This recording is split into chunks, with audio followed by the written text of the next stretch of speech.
नमस्कार दोस्तों, मैं हूँ शैलेंद्र। स्वागत है आपका मेरे YouTube चैनल पर।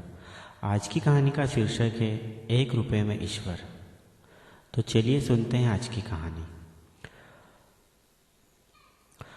8 साल का एक बच्चा 1 रुपये का सिक्का मुट्ठी में लेकर एक दुकान पर जाकर बोला, क्या आपकी दुकान में ईश्वर मिलेंगे? दुकानदार ने यह बात सुनकर सिक्का नीचे फेंक दिया और बच्चे को निकाल दिया। बच्चा पास की दुकान में जाकर 1 रुपये का सिक्का लेकर चुपचाप खड़ा रहा। ए लड़के, 1 रुपये में तुम क्या चाहते हो? मुझे ईश्वर चाहिए। आपकी दुकान में है ईश्वर? दूसरे दुकानदार ने भी भगा दिया, लेकिन उस अबोध बालक ने हार नहीं मानी। एक दुकान से दूसरी दुकान, दूसरी से तीसरी, ऐसा करते करते कुल 40 दुकानों के चक्कर काटने के बाद एक बूढ़े दुकानदार के पास पहुंचा। उस बूढ़े दुकानदार ने पूछा, तुम ईश्वर को क्यों खरीदना चाहते हो?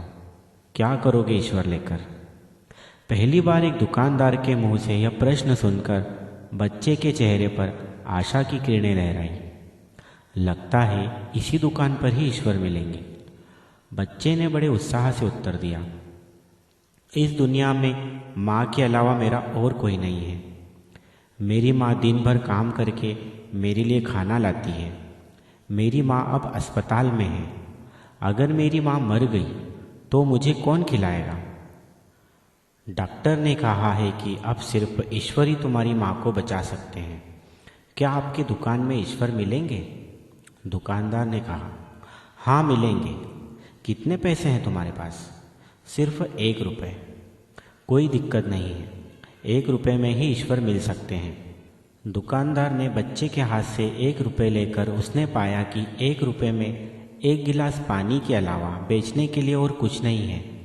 इसलिए उस बच्चे को फिल्टर से 1 गिलास पानी भरकर दिया और कहा, यह पानी पिलाने से ही तुम्हारी माँ ठीक हो जाएगी। अगले दिन कुछ मेडिकल स्पेशलिस्ट उस अस्पताल में गए। बच्चे की माँ का ऑपरेशन हुआ और बहुत जल्द ही वह स्वस्थ हो उठी। डिस्चार्ज के कागज पर अस्पताल का बिल देखकर उस महिला के होश उड़ गए। डॉक्टर ने उन्हें आश्वासन देकर कहा, टेंशन की कोई बात नहीं है। एक वृद्ध सज्जन ने आपके सारे बिल चुका दिए हैं, साथ में एक चिट्ठी भी दी है। महिला चिट्ठी खोलकर पढ़ने लगी। उसमें लिखा था, मुझे धन्यवाद देने की कोई आवश्यकता नहीं है। आपको तो स्वयं ईश्वर ने ही बचाया है। मैं तो सिर्फ एक जरिया हूँ। यदि आप धन्यवाद देना ही चाहती हैं तो अपने अबोध बच्चे को दीजिए, जो सिर्फ 1 रुपया लेकर ना समझो की तरह ईश्वर को ढूंढने निकल पड़ा। उसके मन में यह विश्वास था कि एकमात्र ईश्वर ही आपको बचा सकते हैं। विश्वास इसी को कहते हैं।